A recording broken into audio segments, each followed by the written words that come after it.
The glaciers were calling my name through the window. But all I could hear was his laugh echoing from the deck above. 5 days into this cruise. And Thomas had already turned my carefully constructed walls into rubble. You know, I almost didn't come. 3 weeks before the ship sailed, I was sitting in my kitchen in Phoenix, staring at the ticket my friends had practically forced into my hands. Linda, they'd said, it's been 5 years. David would want you to live. But how do you explain to people that living and existing are two different things? And I'd gotten comfortable with just existing? My name is Linda Morrison, and at 63, I thought I knew exactly how the rest of my story would go. I had my routine in Scottsdale morning. Walks in the desert, afternoon book club, evening calls with my 2 daughters. I'd buried my husband David 5 years ago after a brief battle with cancer. And since then, I'd wrapped myself in a comfortable cocoon of memories and solitude. I wasn't unhappy, not really. I was just paused. My 3 best friends Carol, Janet, and Margot had other plans. We'd all known each other since our kids were in elementary school. Together, back in the 80s. They'd watched me fade into the background of my own life. And apparently, they'd had enough. The cruise was their intervention, disguised as a girls' trip. Carol had been the ringleader, of course. She showed up at my door one morning in early May, with her laptop and a determined expression that I recognized from when she used to organize school fundraisers. She pulled up the cruise website and said those words that changed everything: "We're going to Alaska, all 4 of us." And I'm not taking no for an answer. I protested, naturally. I told her I had commitments: the library volunteer schedule, my neighbor's cat to feed, my grandson's baseball games. She had an answer for everything. She'd already talked to the library coordinator, found a pet sitter, and checked the baseball schedule. The woman had eliminated every excuse before I could even fully form them. Janet and Margot arrived an hour later. Like they'd been waiting around the corner for Carol's signal. They came armed with cruise brochures, packing lists, and matching t-shirts that said, "Fabulous at 60." I was outnumbered, outmaneuvered, and somehow, by the time they left, I was the owner of a ticket for a 7-day Alaska cruise departing from Seattle. The 3 weeks before departure passed in a blur of shopping and preparation. My daughters, Sarah and Jennifer, were thrilled. They came over to help me pack, bringing clothes I hadn't worn in years. Jennifer held up a red dress I'd forgotten I owned, and said something that stuck with me: "Mom, you're not dead yet. Stop dressing like you are." Harsh? Maybe. But she wasn't wrong. I'd been living in neutral colors, comfortable shoes, and elastic waistbands. The Linda who used to love dancing, who wore lipstick to the grocery store, who laughed too loud at parties she'd been buried with David, or so I thought. The flight to Seattle was uneventful. Carol sat next to me, occasionally patting my hand when she sensed my anxiety rising. Janet and Margot were across the aisle, already planning our shore excursions with the enthusiasm of teenagers.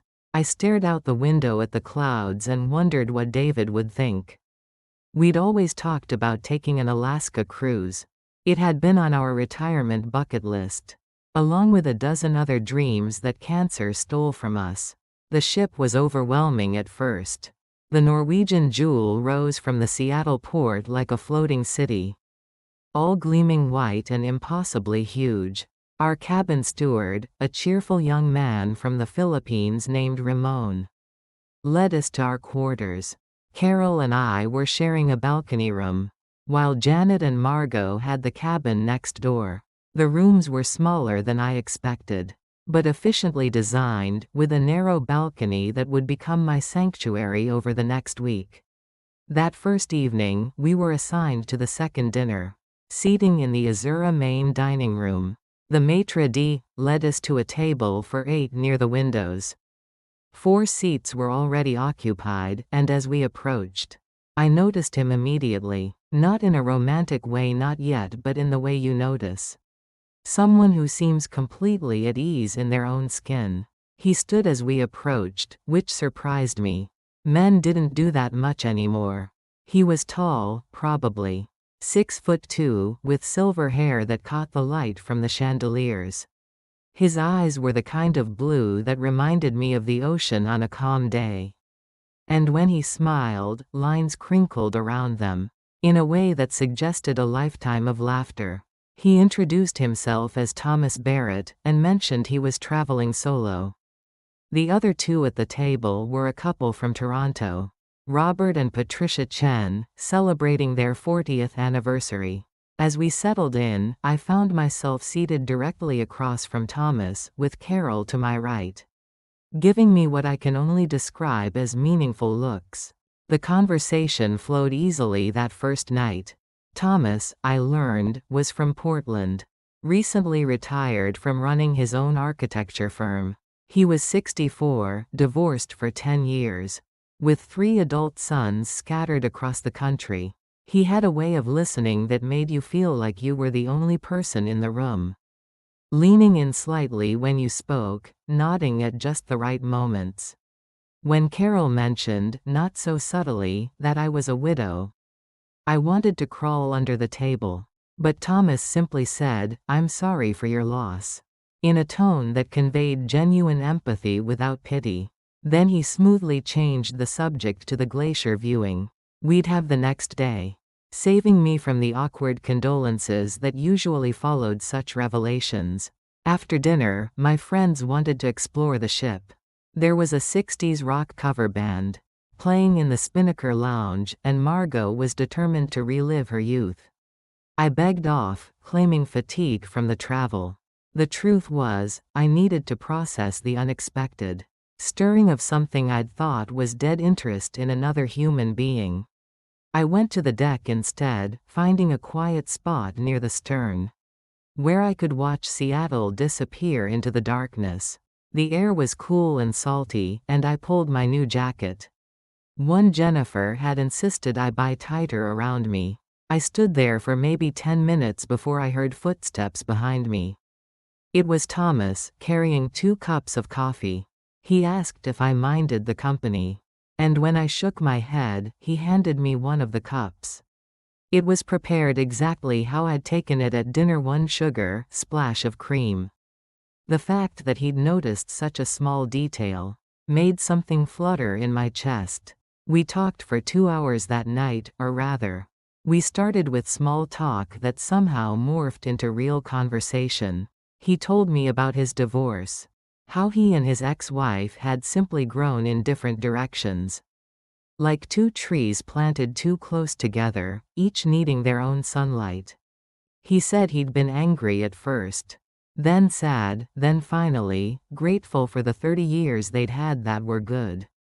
I found myself telling him about David's illness, how we'd had only 3 months from diagnosis to goodbye, how I'd held his hand as he took his last breath, whispering promises to live enough for both of us, promises I hadn't kept. Thomas didn't offer platitudes or try to fix anything.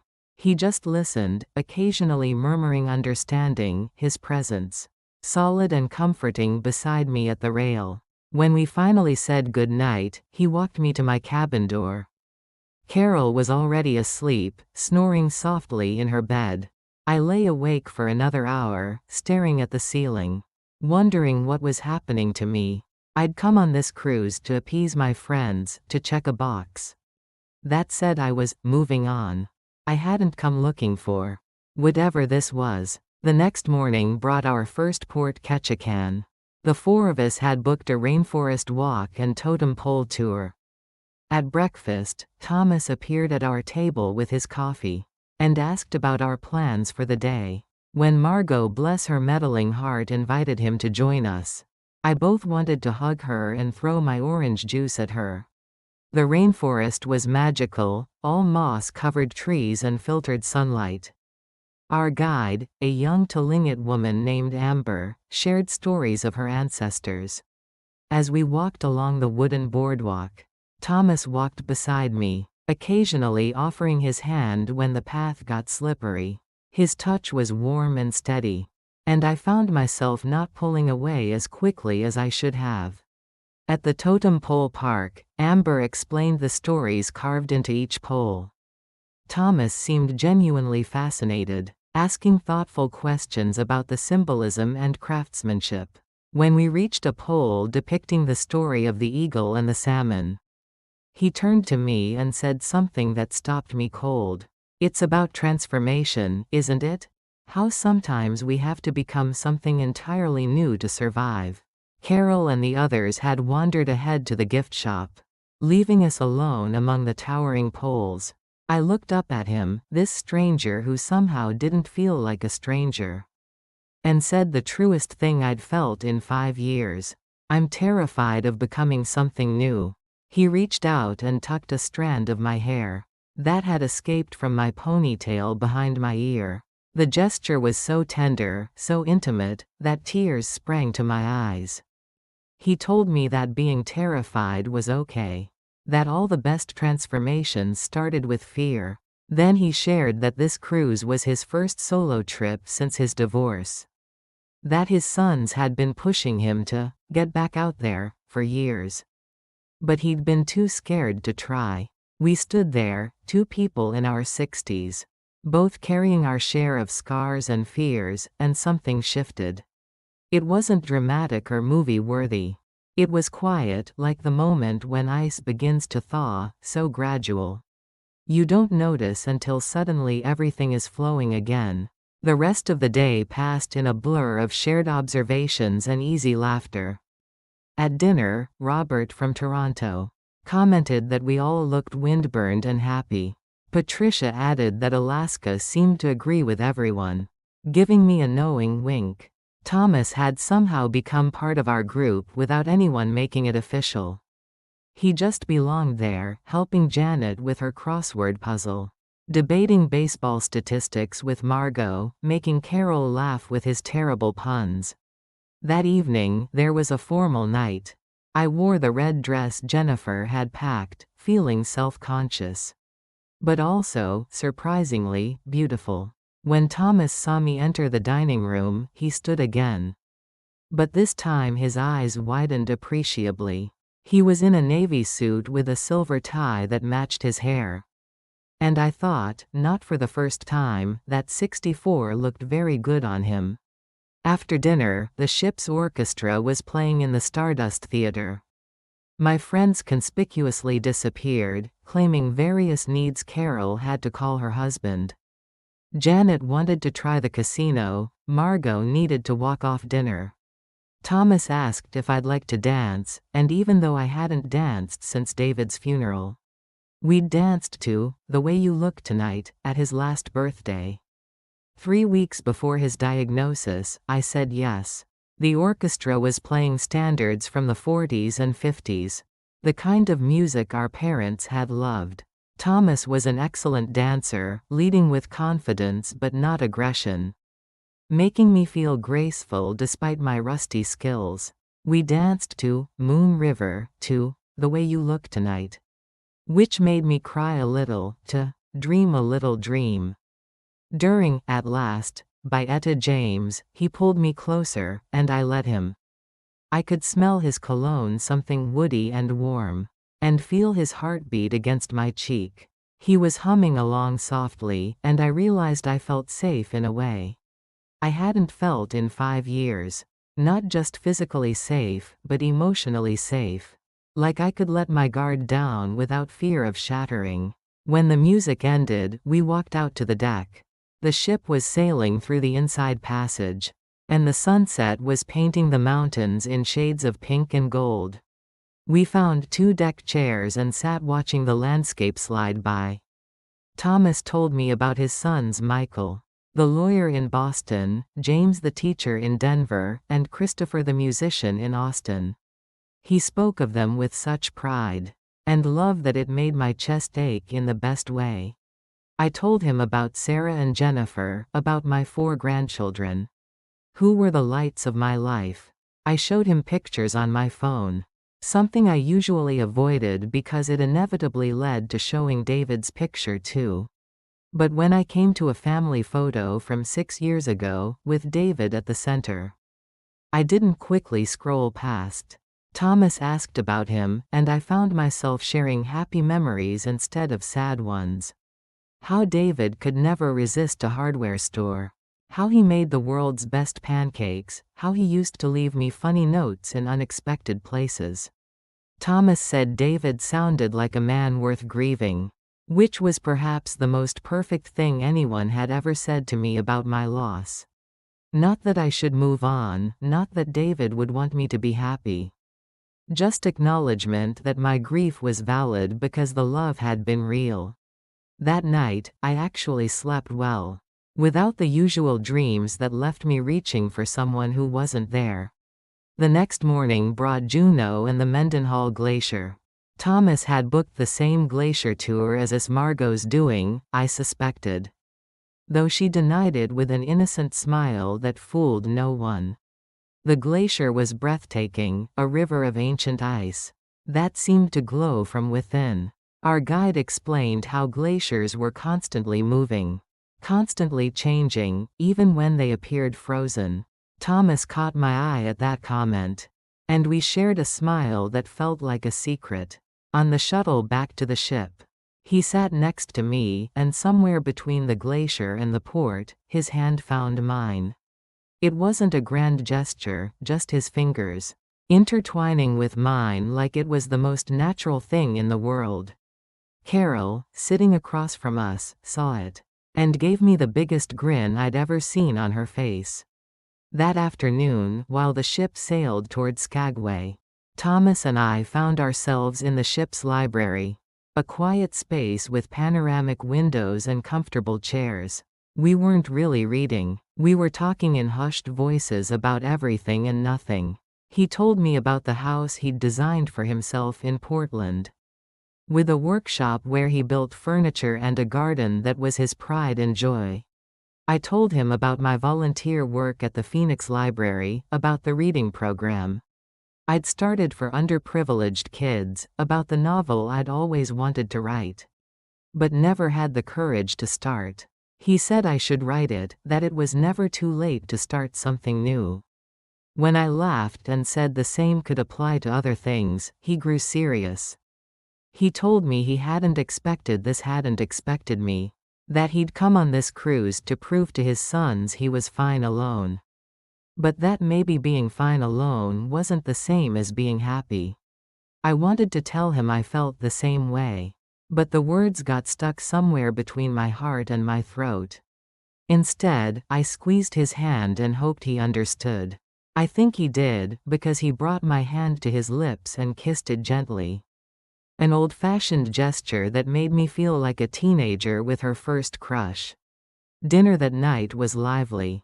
Robert and Patricia had invited another couple to join our table, and the conversation ranged from travel stories to grandchildren, to the merits of different cruise lines. Thomas sat next to me this time, and occasionally his knee would brush mine under the table.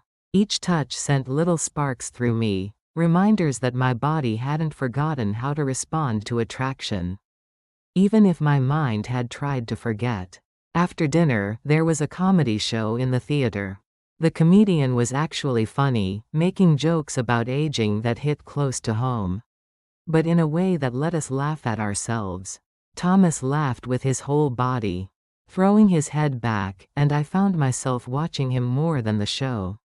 When he caught me looking, he winked, and I felt myself blush like I hadn't in decades. The next day was Skagway, with its gold rush history and wooden sidewalks.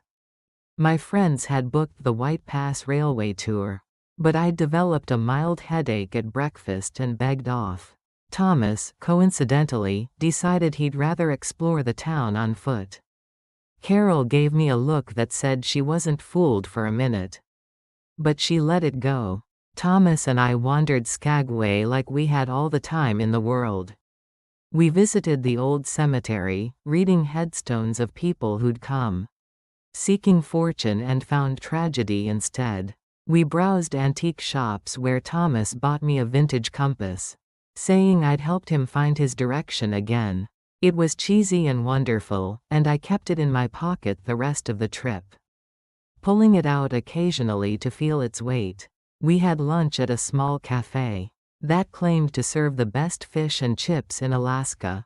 Whether that was true or not, sitting across from Thomas in that tiny booth, sharing stories and stealing each other's fries, felt like the best meal I'd had in years. He told me about his failed attempt to learn French in his 50s, complete with terrible pronunciation examples that had me laughing so hard I nearly choked on my water. I told him about the time I'd accidentally joined a nude yoga class because I'd misread the schedule, and his laughter drew stares from other diners. Walking back to the ship, we passed a small park where a local musician was playing guitar. Thomas pulled me over to listen, and then, right there in the afternoon sunshine, with tourists milling around us, he asked me to dance. There was no real music for dancing, just a guy with a guitar playing Bob Dylan. But Thomas didn't care. He spun me around on that patch of grass like we were in a ballroom. And I let him, not caring who watched or what they thought. An elderly local woman stopped to watch us, and when the song ended, she said something I'll never forget: "You too have that glow. Don't waste it. At our age, we know how rare it is." That evening was the glacier viewing in Glacier Bay. The ship would spend the entire day tomorrow cruising the bay, but tonight we'd get our first glimpse. Everyone gathered on the deck despite the cold, wrapped in blankets. The crew provided, holding cups of hot chocolate spiked with Baileys. Thomas stood behind me at the rail, his arms around me under the guise of sharing his blanket. I leaned back against his chest, feeling his warmth, his solidness, the steady beat of his heart. When the glacier calved, sending massive chunks of ice crashing into the water, everyone gasped and applauded. But Thomas whispered in my ear, "The most beautiful thing out here isn't the glacier." And I turned in his arms to face him. His kiss was gentle, tentative at first, as if asking permission. I gave it by kissing him back, not caring that we were surrounded by people, not caring that Carol was probably taking pictures, not caring about anything except the fact that I was kissing someone who wasn't David, and the world hadn't ended. In fact, it felt like it was beginning again. We stayed on deck long after most people had gone inside, watching the northern lights dance across the sky. Thomas told me he'd been planning to take a Mediterranean cruise next spring, and asked if I might be interested in joining him. The old Linda would have said it was too soon, too fast, too much. But the Linda standing on that deck, held by this wonderful man, said yes without hesitation. The next day, our last full day at sea, felt bittersweet. We attended the captain's farewell party, where Thomas introduced me as his Linda to some people he'd met in the gym. Hearing him claim me like that, so naturally, made me realize I'd been thinking of him as my Thomas for days. My friends were beside themselves with joy. At lunch, while Thomas was getting us drinks, they peppered me with questions and advice. Carol said she'd known from that first dinner that something would happen. Janet said she'd never seen me look so alive. Margot just hugged me and whispered that David would be happy for me, which made me cry into my salmon salad. That afternoon, Thomas and I attended a cooking demonstration, just to be together. We didn't care about the chef's technique for perfect soufflés. We just wanted to sit side by side, our bodies touching from shoulder to knee, pretending to take notes while really writing messages to each other like school kids. He wrote, "I don't want this to end," and I wrote back, "Then let's not let it." Our last dinner was subdued. Robert and Patricia exchanged email addresses with everyone, promising to stay in touch. They'd been watching Thomas and me all week with knowing smiles.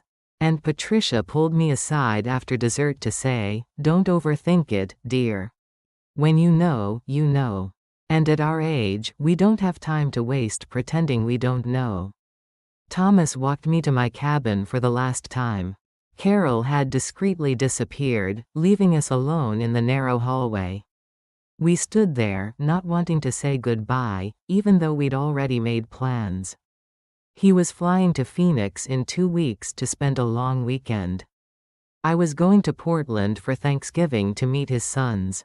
We had tickets for the Mediterranean cruise in April. But still, leaving this bubble where we'd found each other felt dangerous. Like the real world might break the spell. He kissed me goodnight, a kiss that was a promise more than a farewell. He told me that meeting me had made him believe in possibility again. I told him he'd brought me back to life. We were both crying a little, these two sensible seniors standing in a cruise ship hallway. Acting like teenagers in love. The next morning was chaos, disembarkation always is. But Thomas found me in the customs line. Took my hand, and didn't let go until we had to go to different terminals at SeaTac Airport. He was flying home to Portland, I was heading back to Phoenix with my friends. Our last kiss was hurried, surrounded by travelers and announcements. But he whispered, 2 weeks, like a mantra, and I nodded. Unable to speak past the lump in my throat. On the flight home, Carol held my hand during takeoff. She knew I was struggling, torn between elation and terror. She told me that love wasn't a betrayal of the past, but an honor to it, that my capacity to love again meant my love for David had been real. And true, not something that died with him. It was exactly what I needed to hear. The 2 weeks until Thomas's visit crawled by. I cleaned my house obsessively, bought new sheets. Got my hair done twice because the first cut didn't seem right. Sarah and Jennifer were cautiously supportive, though I could see their concern. They'd never seen me interested in anyone since their father. I showed them pictures from the cruise, and Jennifer said, "Mom, you're glowing in every single one with him." When I picked Thomas up at Sky Harbor Airport, I was nervous as a teenager on a first date. What if the magic had only existed on that ship? What if reality couldn't measure up to the fairy tale week we'd had? But then he walked through security. His face lighting up when he saw me, and he dropped his carry-on to wrap me in a hug that felt like coming home. That weekend, I showed him my Phoenix, the Desert Botanical Garden. The hiking trails in Camelback Mountain that David and I had loved, the little Mexican restaurant where I was a regular. He fit into my life like he'd always been there. My neighbor, Mrs. Chen, who'd been watching me fade for 5 years, pulled me aside to say, "Finally, you're back." But it wasn't until he met my daughters that I knew this was real. Sarah, my eldest, had been the most skeptical. She grilled Thomas over dinner like a protective father, asking about his intentions, his finances, his health. He answered every question with grace and humor. Never defensive, understanding her need to protect me. By the end of the evening, she was laughing at his stories and asking if he could teach her husband his secret to perfect grilled salmon. Jennifer was easier, she'd been pushing me to date for years. She took to Thomas immediately, especially when he offered to help with her twins' science project about bridges, given his architecture background. Watching him on my living room floor with my grandchildren, building a bridge out of popsicle sticks while explaining physics in terms a 7-year-old could understand. I felt my heart crack wide open in the best possible way. When he left that Sunday, we both knew this was it. Not a cruise romance, not a rebound, not a way to fill lonely hours. This was real, complicated, sometimes scary, but absolutely real love. He asked me to come to Portland for Thanksgiving to meet his sons, and I said yes. Even though the thought terrified me. October passed in a blur of phone calls, video chats, and planning. We talked every night, sometimes for hours. Not always about important things, sometimes just about our days. What we'd eaten for lunch, what we'd watched on TV. It was the mundane intimacy I'd missed most about marriage. Having someone who cared about the small details of your day. Thomas sent me flowers every Friday, different each time: roses, sunflowers, wild desert blooms. He'd had a local florist create. Each bouquet came with a note, counting down the days until we'd see each other again. Carol said it was the most romantic thing she'd ever heard. And she'd been married for 42 years. Halloween came, and Thomas video called me, while I handed out candy to trick-or-treaters. He was doing the same in Portland. And we laughed at our matching reactions to the costumes. When a little girl dressed as Elsa from Frozen showed up at my door, Thomas started singing, "Let It Go," terribly off-key, making the child giggle and me fall a little more in love with this silly, wonderful man. The week before Thanksgiving, I nearly chickened out. Meeting his sons felt like a test I might fail. What if they thought I was trying to replace their mother? What if they resented me? What if Thomas and I worked in our bubble, but not in the real world of family dynamics? Carol talked me off the ledge, reminding me that Thomas's sons were adults who wanted their father happy, just like my daughters wanted for me. I flew to Portland the Wednesday before Thanksgiving. Thomas picked me up at PDX, and the drive to his house was quiet. Both of us nervous about the weekend ahead. His house was exactly what I'd pictured. A craftsman style with clean lines and warm wood. Surrounded by gardens that were dormant for winter but still somehow beautiful. He'd designed it himself after his divorce. He said, creating the space he'd always wanted but never had. His sons arrived that evening. Michael, the eldest, was the most like Thomas: tall, silver at the temples, with the same easy smile. James, the teacher, had his father's eyes but a quieter demeanor. Christopher, the musician, was all energy and creativity. His hair too long and his clothes deliberately mismatched. Dinner was awkward at first. They were polite but cautious, asking careful questions about Phoenix.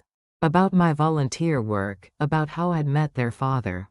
The breakthrough came when Christopher asked about my late husband. And instead of the usual sympathetic pause that followed, he said, "He sounds like he was cool. Dad said you were married for 35 years? That's impressive." I realized then that Thomas had prepared them. Had shared my story in a way that honored David while making space for himself. The conversation loosened after that. Michael told embarrassing stories about Thomas trying to date after his divorce, including a disastrous match, calm encounter that had everyone laughing. James asked genuine questions about the literacy program. I ran, offering to send some teaching resources. Christopher played guitar after dinner, and when he played, "The Way You Look Tonight," because Thomas had told him it was meaningful to me, I had to excuse myself to cry in the bathroom, happy tears this time. Thanksgiving Day was perfect in its imperfection. The turkey was slightly dry. James's girlfriend arrived late and frazzled. Christopher's dog knocked over a side table. And Michael's kids fought over video games. But Thomas and I moved through it all as a team, him carving the turkey while I managed the sides. As sneaking kisses in the kitchen when no one was looking, working together. Like we'd done this for years. After dinner, while the others watched football, Thomas and I walked through his neighborhood. The Portland November was gray and drizzly, but I didn't care. He showed me the park where he walked every morning, the coffee shop where he was a regular, the community center where he taught woodworking to seniors. I could see my life fitting into these spaces. Could imagine myself walking beside him on these streets. That night, after everyone had gone home or to bed, we sat by his fireplace talking about the future. Not in vague terms, but specifically. Where we'd live, splitting time between Phoenix and Portland. When we'd travel the Mediterranean in April. Alaska again in September. How we'd handle holidays alternating between our families. Even practical things like health insurance and wills. It wasn't romantic, but it was real, and at our age, real was romantic. He asked me to marry him right there. No ring, no knee dropping, just a simple, "I want to spend whatever time I have left with you. Will you marry me?" I said yes, of course. We weren't kids who needed a long engagement. We knew what we wanted, and what we wanted was each other. We told our families the next morning over breakfast. The reactions were perfect. Christopher whooped and high-fived his father, James's girlfriend. Cried happy tears despite having just met me. Michael immediately started planning. Asking about dates and venues. When I called Sarah and Jennifer, they screamed so loud Thomas could hear them across the room. Even my teenage grandchildren, usually too cool for emotional displays, sent a series of heart emojis and exclamation points. We decided on a February wedding, small and simple. Not because we were in a rush, but because why wait? At 63 and 64, we understood that time was a gift not to be wasted. We'd have it in Phoenix, in the botanical garden, where the cactus flowers would be blooming. Thomas's family would fly down, my friends would be there, and we'd start this next chapter. Surrounded by the people who'd supported us in finding each other. December was a whirlwind of planning and merging lives. Thomas came to Phoenix for 2 weeks, and we went ring shopping together. Laughing at ourselves for caring about such things at our age. But when he slipped that simple gold band with a small sapphire onto my finger, I felt 25 again. We found him an apartment to rent for the months. We'd be in Phoenix, and started the complicated dance of combining 2 fully formed lives. There were challenges, of course. Selling his firm's remaining interests took longer than expected. My volunteer commitments needed restructuring. We had different ideas about money. About how much togetherness was too much, about 1,000. Small things that couples usually work out over years, not months.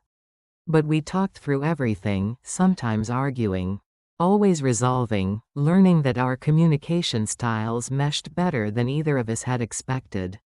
Christmas was magical. We spent it in Portland with his entire family.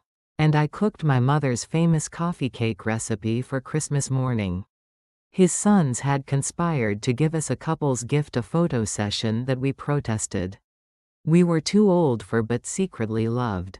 The pictures now hang in both our homes, proof that love at 60-something can look just as radiant as love at any age. New Year's Eve, we were back in Phoenix with my family.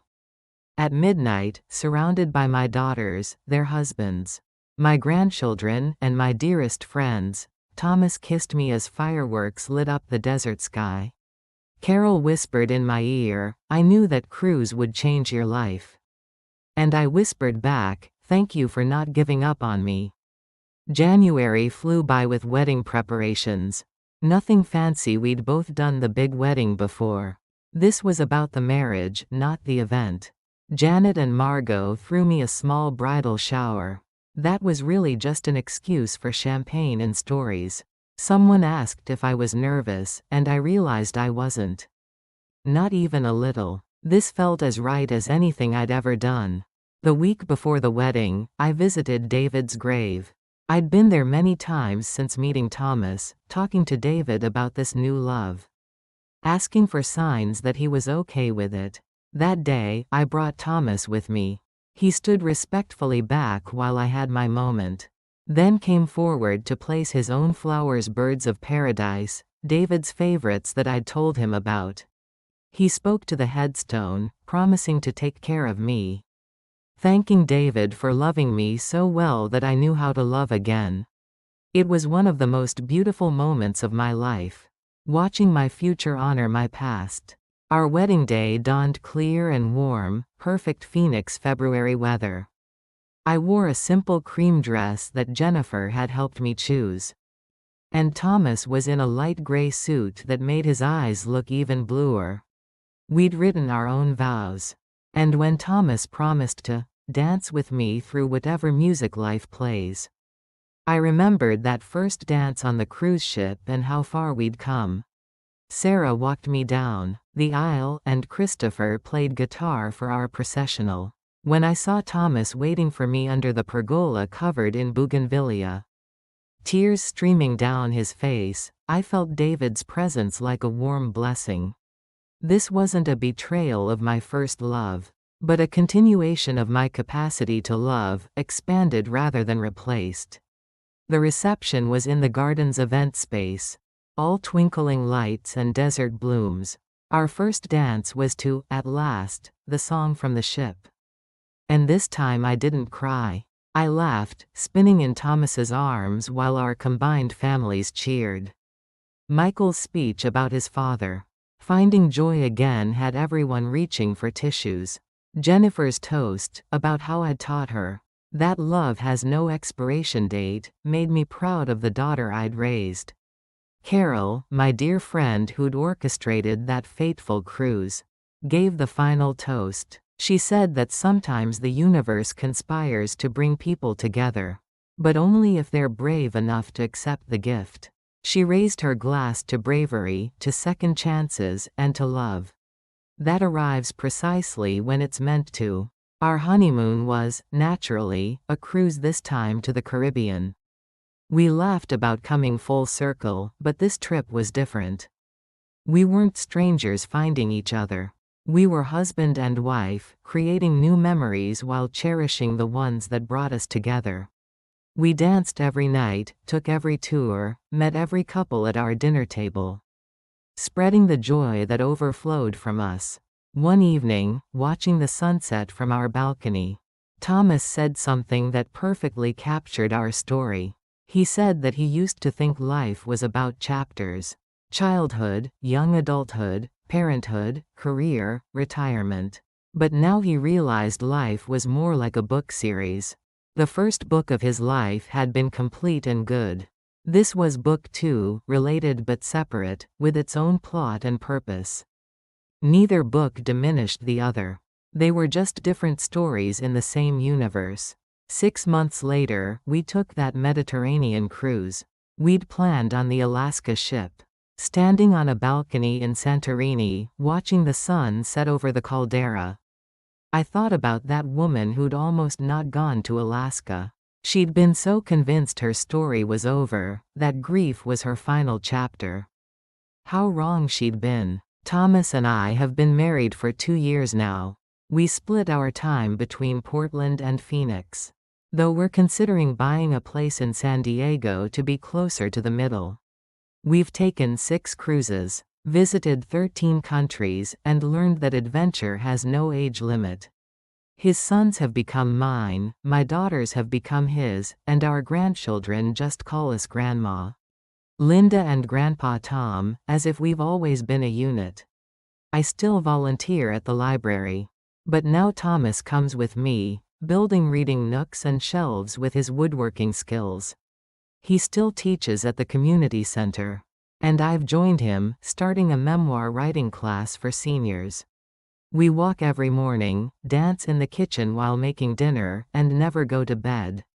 Angry not because we don't argue, but because we know too well how precious time is. The grief for David hasn't disappeared, it never will. But it's transformed into something softer, less sharp. It lives alongside my love for Thomas without conflict. 2 streams that have shaped the landscape of my heart. Thomas understands this, never threatened by my past, often encouraging me to share David's stories with our grandchildren so they know their whole history. Sometimes I meet widows at the senior center or through friends. Women who are where I was 6 years ago, convinced that love is behind them. I tell them about the cruise, about Thomas, about the courage it takes to open your heart again. Some aren't ready to hear it, and I understand. But others light up with possibility, and I see myself in their tentative hope. Last month, we received a message from Patricia Chen, the woman from Toronto we'd met at that first dinner on the Alaska cruise. She and Robert were celebrating their 42nd anniversary with another Alaska cruise, and wanted to know if we'd join them. We booked our tickets immediately. It felt like destiny, returning to where it all began. But this time as the couple others might watch and think, look how in love they are at their age. The truth is, love at 60-something isn't that different from love at any age. There are still butterflies, still passion, still the giddy joy of someone choosing you above all others. But there's also depth that comes from knowing loss, wisdom that comes from experience, and an appreciation for every moment that comes from understanding how finite our moments are. When young people ask me about finding love later in life, I tell them it's both harder and easier than young love. Harder because we carry more baggage, more fears, more awareness of what can go wrong. But easier because we know ourselves better, communicate more clearly, and waste less time on games or pretense. We love with urgency but not desperation, with passion but not drama, with depth that can only come from having lived full lives before finding each other. Thomas likes to joke that we're on the accelerated program, meeting, falling in love, and marrying all within a year. But I think we're actually on exactly the right timeline for us. When you've lived 6 decades, you know what you want. When you've lost love, you know its value. When you find it again, you don't hesitate. I think about that woman on the ship's deck. The one who told us not to waste the glow because it's so rare. She was right. The glow is rare, and it's precious. And it's worth every risk to keep it burning. Thomas and I tend that glow carefully, feeding it with kindness, laughter, adventure, and the conscious choice to love each other every single day.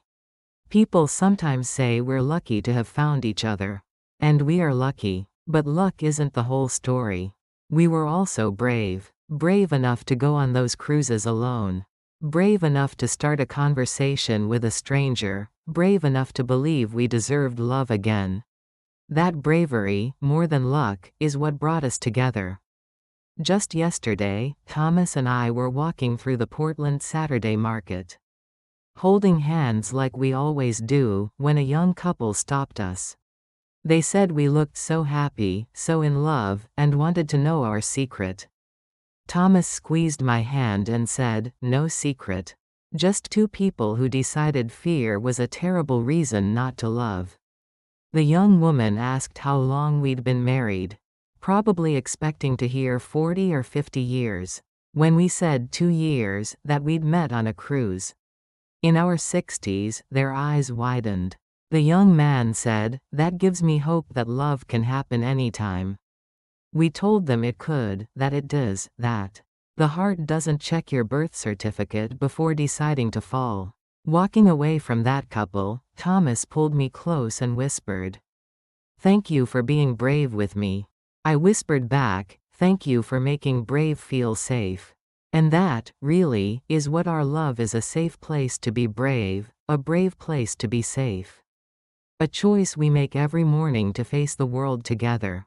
I still think about that Alaska cruise often. 7 days that changed everything. 7 days that took me from widow to woman in love. 7 days that proved life after 60 wasn't about endings but about beginnings. 7 days that taught me the most important lesson of my later life. It's never too late to become who you might have been, to love who you're meant to love, to live the life that's waiting for you. If you're reading this and thinking it's too late for you, that love is for the young, that your story is already written, I want you to know you're wrong. Your story is still being written, and you're the author. You can start a new chapter whenever you choose. You can find love at 60, 70, 80, whenever your heart is ready to try again. All it takes is one moment of courage. One yes to an invitation you want to decline. One conversation with a stranger. One dance when you think you've forgotten how. One kiss under the northern lights. One decision to let love in again. For me, it started with 3 pushy friends and a cruise ticket I didn't want. It continued with a man named Thomas who stood when ladies approached the table. It flourished in 7 days of Alaskan magic. And it lives on now in every ordinary morning. When I wake up next to him, grateful for second chances, for late life. Love, for the beautiful truth that the best chapters sometimes come when you think the book is ending. The glaciers are still calling my name, but now I hear them differently. They're not calling me to endings but to beginnings. They're reminding me that even things that seem frozen can move, can change, can create new landscapes. They're telling me what Thomas told me that first week, that transformation isn't just possible. It's inevitable if we're brave enough to let it happen. And so here I am, Linda Morrison Barrett, 65 years old. Widow, wife, mother, grandmother, and proof that love doesn't have an expiration date. Still learning, still growing, still becoming. Still choosing brave over safe, love over fear, possibility over certainty. The sun is setting here in Portland as I finish telling you this story. Thomas is in his workshop, building a cradle for our newest grandchild Christopher's first baby, due next month. I can hear the saw running, smell the sawdust, feel the contentment that comes from a life fully lived. In an hour, we'll have dinner together. Probably dancing to our playlist while the pasta cooks. Tomorrow, we're driving to the coast to watch the storms come in. Next week, we fly to Phoenix. Next month, we'll meet our newest grandchild. In April, we sail the Mediterranean. But tonight, this moment, I'm sitting in the home my love built, wearing the ring he placed on my finger. Living the life we're creating together, and marveling at the journey that brought me here. From a kitchen in Phoenix where I stared at an unwanted cruise ticket, to a workshop in Portland, where my husband builds furniture and dreams. What a journey it's been. If there's one thing I want you to take from my story, it's this: your life isn't over until it's over. And even when you think you know how your story ends, life might surprise you with a plot twist that changes everything. Be ready for it. Be open to it. Be brave enough to say yes when it arrives. Because somewhere out there, maybe on a ship in Alaska, maybe in a coffee shop tomorrow, maybe in a place you'd never expect, your next chapter is waiting. And trust me, from someone who knows it might just be the best chapter yet.